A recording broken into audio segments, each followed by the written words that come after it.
자, 오늘은 11월 26일 금요일입니다.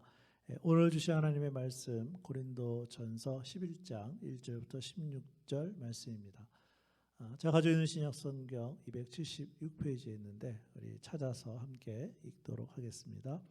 고린도전서 11장 1절부터 16절까지 말씀 함께 읽겠습니다. 시작.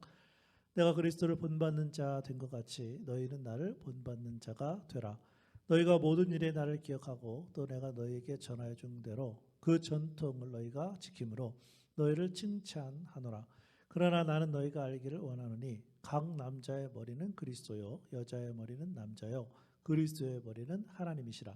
우리 남자로서 머리에 무엇을 쓰고 기도나 예언을 하는 자는 그 머리를 욕되게 하는 것이요 물은 여자로서 머리에 쓴 것을 벗고 기도나 예언을 하는 자는 그 머리를 욕되게 하는 것이니 이는 머리를 민 것과 다름이 없음이라.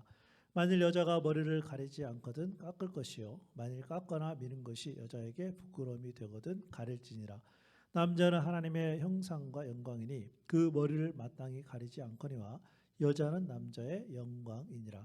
남자가 여자에게서 난 것이 아니요 여자가 남자에게서 났으며 또 남자가 여자를 위하여 지음을 받지 아니하고 여자가 남자를 위하여 지음을 받은 것이니 그러므로 여자는 천사들로 말미암아 권세 아래 있는 표를 그 머리 위에 둘지니라. 그러나 주 안에는 남자 없이 여자만 있지 않고 여자 없이 남자만 있지 아니하니라. 이는 여자가 남자에게서 난 것 같이 남자도 여자로 말미암아 났음이라. 그리고 모든 것은 하나님에게서 났느니라. 너희는 스스로 판단하라. 여자가 머리를 가리지 않고 하나님께 기도하는 것이 마땅하냐. 만일 남자에게 긴 머리가 있으면 자기에게 부끄러움이 되는 것을 본성이 너희에게 가르치지 아니하느냐. 만일 여자가 긴 머리가 있으면 자기에게 영광이 되나니 긴 머리는 가리는 것을 대신하여 주셨기 때문이니라. 논쟁하려는 생각을 가진 자가 있을지라도 우리에게나 하나님의 모든 교회에는 이런 권례가 없느니라. 아멘. 오늘과 내일은요 경건의 시간에 고린도전서 11장의 말씀을 통해 은혜를 나누려고 합니다. 우선 바울이 또 한 가지의 고린도 교회 문제를 다루고 있는데 그것은 바로 고린도 교회 안에 있었던 예배와 질서의 문제였습니다. 고린도 교회는 특별히 두 가지의 문제가 있었는데 한 가지는 여자들이 머리에 쓰는 문제였고 다른 한 가지는 주의 만찬에 관한 문제였습니다. 그 중에서 오늘은요 머리에 쓰는 문제를 생각해 보려고 합니다. 우선 본문 말씀 고린도전서 11장 1, 2절 제가 다시 읽어드리겠습니다. 내가 그리스도를 본받는 자 된 것 같이 너희는 나를 본받는 자가 되라.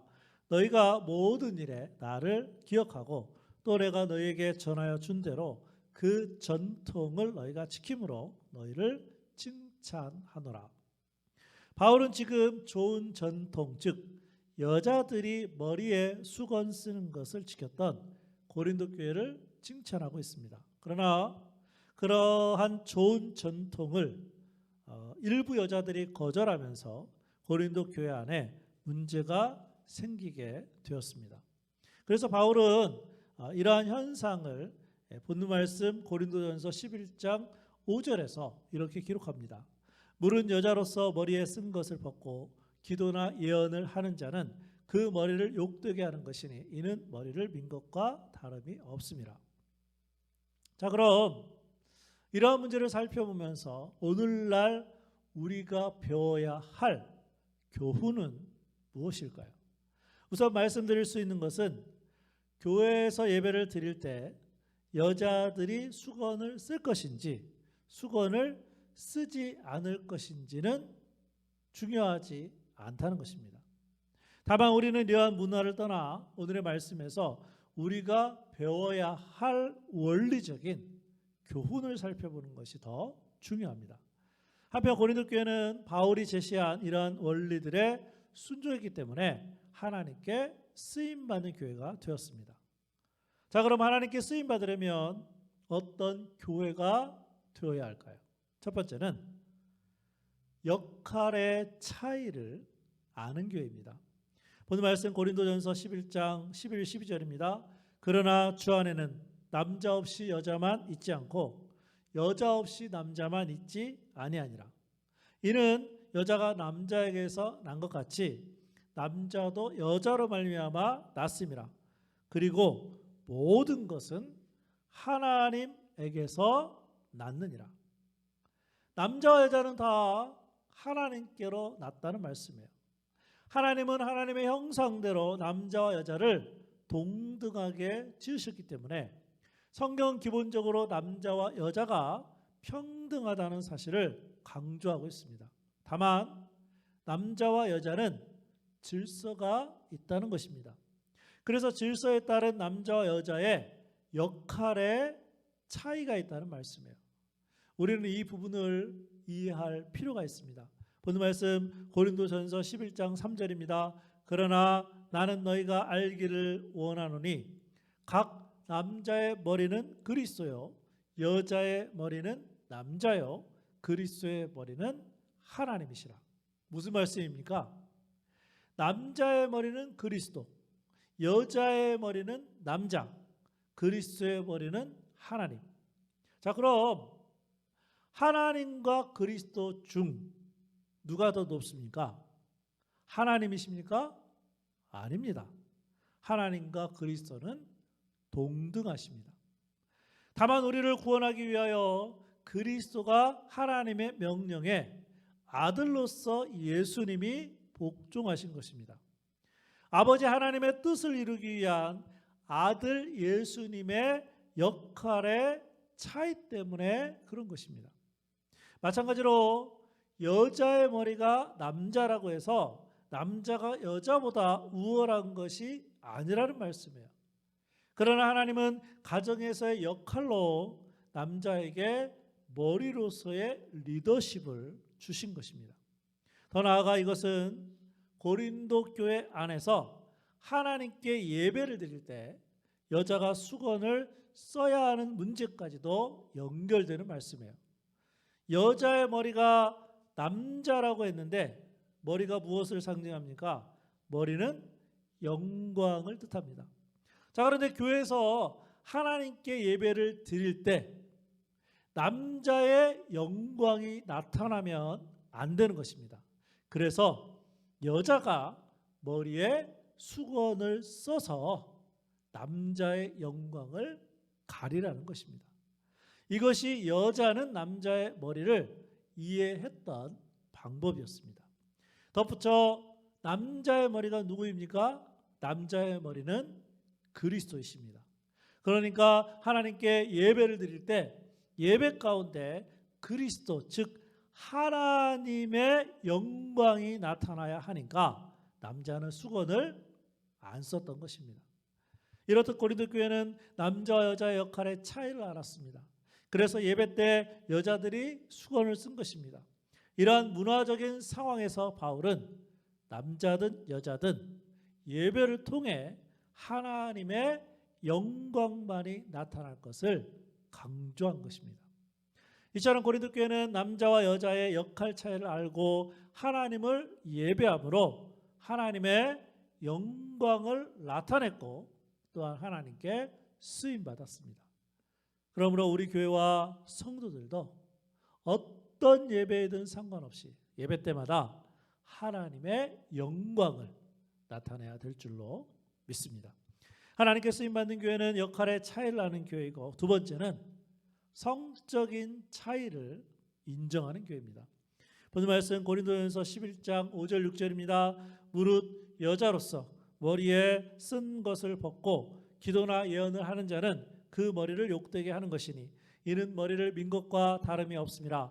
만일 여자가 머리를 가리지 않거든 깎을 것이요 만일 깎거나 미는 것이 여자에게 부끄러움이 되거든 가릴지니라.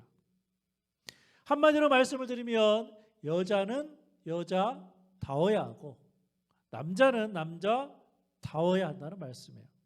특별히 이때 당시 여자들의 특징은 교회에서 하나님께 예배를 드릴 때 수건을 쓰는 것이었고 또한 긴 머리카락이었습니다. 그러나 남자에 대해서는 다른 부분을 말씀해 주고 있어요. 고린도전서 11장 14절입니다. 만일 남자에게 긴 머리가 있으면 자기에게 부끄러움이 되는 것을 본성이 너희에게 가르치지 아니하느냐. 무슨 말씀이죠? 남자들에게 있어서 긴 머리는 본능적으로 부끄럽다는 것입니다.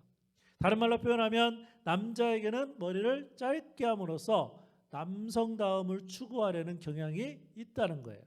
그러나 여자는 어떻습니까? 본문 말씀 고린도전서 11장 15절입니다. 만일 여자가 긴 머리가 있으면 자기에게 영광이 되나니 긴 머리는 가리는 것을 대신하여 주셨기 때문이니라.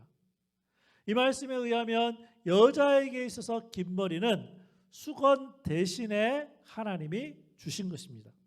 이것이 또한 여자들의 여성다움의 특징이기도 합니다. 물론 지금은 이것도 문화적으로 변할 수 있다고 봅니다. 결과적으로 남자와 여자의 성적인 차이를 인정하는 것은 결코 열등해지는 것이 아니며 오히려 남성으로서 그리고 여성으로서 더 아름다워지는 것임을 우리는 이 말씀을 통해 깨달아야 합니다. 고린도 교회는 바울의 편지를 받고 남자와 여자의 성적인 차이를 인정하고 남자는 남성다움, 여자는 여성다움을 향해 나아가기 때문에 결과적으로 하나님께 쓰임받았다는 말씀이에요. 하나님께 쓰임받는 교회는 역할의 차이를 아는 교회이고 성적인 차이를 인정하는 교회이며 마지막으로 세 번째는 순종적인 태도로 예배하는 교회입니다. 본문 말씀 고린도전서 11장 10절입니다. 그러므로 여자는 천사들로 말미암아 권세 아래에 있는 표를 그 머리 위에 둘지니라. 무슨 말씀입니까? 조금 어려운 말씀인데 잘 들어보세요. 우선 권세 아래에 있는 표는 내가 하나님의 권세에 순종하겠습니다. 순종의 표시로 이것을 머리 위에 두라는 거예요. 자, 그런데 누구로 말미암아 그렇게 하라는 말씀이에요? 천사로 말미암아. 이 부분에 대해서는 여러 가지 해석이 있을 수 있겠지만 예배와 관련해서 보았을 때 우리가 하나님께 예배 드릴 때 천사들도 있다는 거예요. 그런데 그 천사들이 무엇을 한다는 겁니까? 우리가 하나님께 순종적인 태도를 가지고 예배를 드리고 있는지 지켜본다는 말씀이에요. 물론 이것보다 더 중요한 것은 우리의 예배를 하나님께서 직접 지켜보고 계시다는 것입니다. 그래서 고린도 교회는 여자들에게 수건을 쓰게 했습니다. 남자의 영광을 가리고 하나님의 영광만 나타내도록 한 것입니다. 그러나 지금의 문화적인 관점에서 본다면 이제는 더 이상 수건을 쓰느냐 안 쓰냐 그런 문제가 아니라는 거예요. 여자든지 남자든지 예배드리는 모든 사람이 예배 가운데 하나님의 영광만을 드러낼 것인가 거기에 관계된 말씀입니다. 그런데 하나님의 영광을 나타내는 예배는 순종적인 태도로 하나님께 예배를 드리는 것입니다. 바로 이러한 교회와 성도들을 하나님께서는 지금도 사용하실 줄로 믿습니다. 오늘은 찬송가 90장 주 예수 내가 알리기 전 우리 예수님에 관한 찬양인데 우리의 모든 초점을 예수님께 두어서 함께 찬양했으면 좋겠습니다.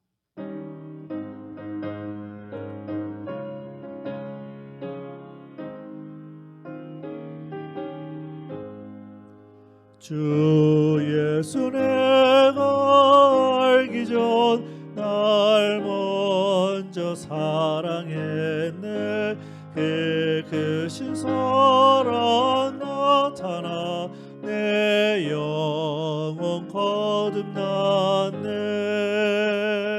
주 내 맘에 늘 계시고 나 주의 안에 있어 저 포도비유 같으니 참 좋은 나의 친구. 내 친구 되신 예수님 날 구원하시려고 그 그 귀한 몸을 버리사 내 죄를 대속했네. 나 주님을 늘 믿으며 그 손을 의지하고 내 몸과 마음을 바쳐서 끝까지 충성하리. 내 진실하신 친구여 그 은혜 내려주사 날 항상 보호하시고 내 방패 되옵소서. 그 풍성한 참 사랑을 능히 끊을 소냐. 날 구원하신 예수는 참 좋은 나의 친구. 기도하겠습니다. 아버지 하나님, 우리가 하나님 앞에 예배를 드릴 때마다 그 예배가 어떤 형태의 예배이든지 하나님께만 영광이 되는 그러한 예배를 드리는 우리의 성도들이 다 될 수 있도록 인도해 주시고 함께 주시기를 원합니다. 특별히 오늘 하루를 살아갈 때에 우리 예수님께서 우리를 구원하여 주셨음을, 또 우리의 주인이 되어서 우리들의 삶을 이끌어 주실 그 주님께 우리의 모든 삶을 맡기고 오늘 하루 살아가는 우리에게 모든 성도들 될 수 있도록 인도하여 주시옵소서. 특별히 매일마다 경건의 시간을 통해, 또 수요일날은 수요일 예배를 통해, 또 주일날은 주일 예배를 통해 하나님께 영광 드리는 우리에게 모든 성도들 될 수 있도록 성령 하나님 역사하여 주옵소서. 예수님의 이름으로 기도합니다. 아멘.